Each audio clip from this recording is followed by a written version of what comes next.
Actually issue ये है कि यहाँ पे मोस्ट ऑफ द जितनी भी बिल्डिंग्स हैं, जैसे मैं अगर किसी बिल्डिंग में रह रहा हूँ तो उसकी पूरी बिल्डिंग की एंट्री और एग्ज़िट जो है वो बायोमेट्रिक से कंट्रोल होती है।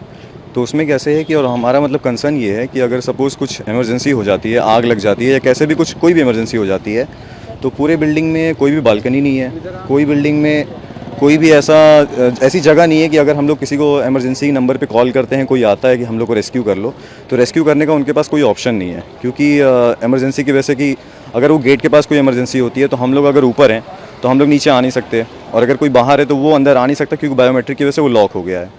तो मेरा ये मतलब कंसर्न था कि अगर कोई किसी बिल्डिंग में कोई बालकनी नहीं है, कोई एग्ज़िट नहीं है और एंट्री एग्ज़िट एक बायोमेट्रिक से कंट्रोल होता है, तो अगर वो बायोमेट्रिक ख़राब हो जाता है तो हमारी लाइफ का या फिर हमारी किसी चीज़ का रिस्पॉन्सिबल कौन होगा?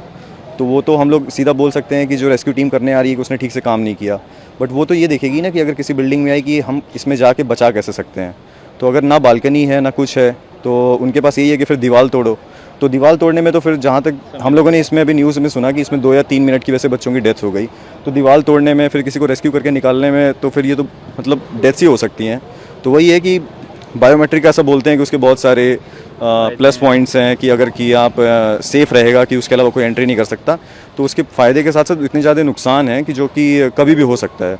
और जैसा हम लोगों ने इसमें देख लिया कि एक्सीडेंट इंसिडेंट किसी भी टाइम पे कभी भी हो जा रहा है। अच्छा, ये बताइए पुनीत, क्या ये बायोमेट्रिक सिस्टम जो है वो सिर्फ कोचिंग सेंटर्स में, लाइब्रेरीज़ में है या फिर कहाँ कहाँ है ये जैसे मैं जिस बिल्डिंग में हूँ वहाँ पे तो है ही बिल्डिंग में, और जैसे जहाँ पे रहता हूँ, और यहाँ पे मतलब ओल्ड राजेंद्र नगर में मोस्ट ऑफ द जितनी भी लाइब्रेरीज़ हैं, मतलब मैं से एग्जैक्ट काउंट तो नहीं बता सकता, बट 70-75% जितनी लाइब्रेरीज़ हैं सबकी एंट्री एग्जिट जो है वो बायोमेट्रिक से कंट्रोल होती है।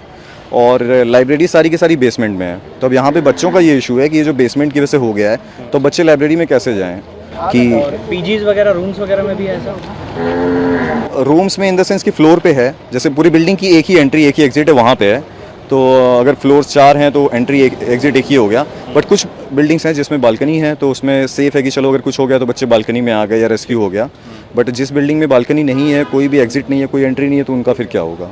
बायोमेट्रिक है बट उसका कोई प्रॉपर एफिशिएंसी यूज़ नहीं कर पाते।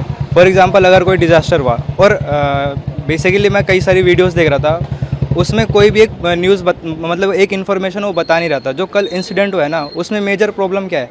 मेजर प्रॉब्लम ये थी, बायोमेट्रिक तो था बट वो ब्लॉक्ड हो गया, अब बच्चे बाहर नहीं निकल पाए। लेकिन ये इंसिडेंट को मतलब हम बच सकते थे इससे।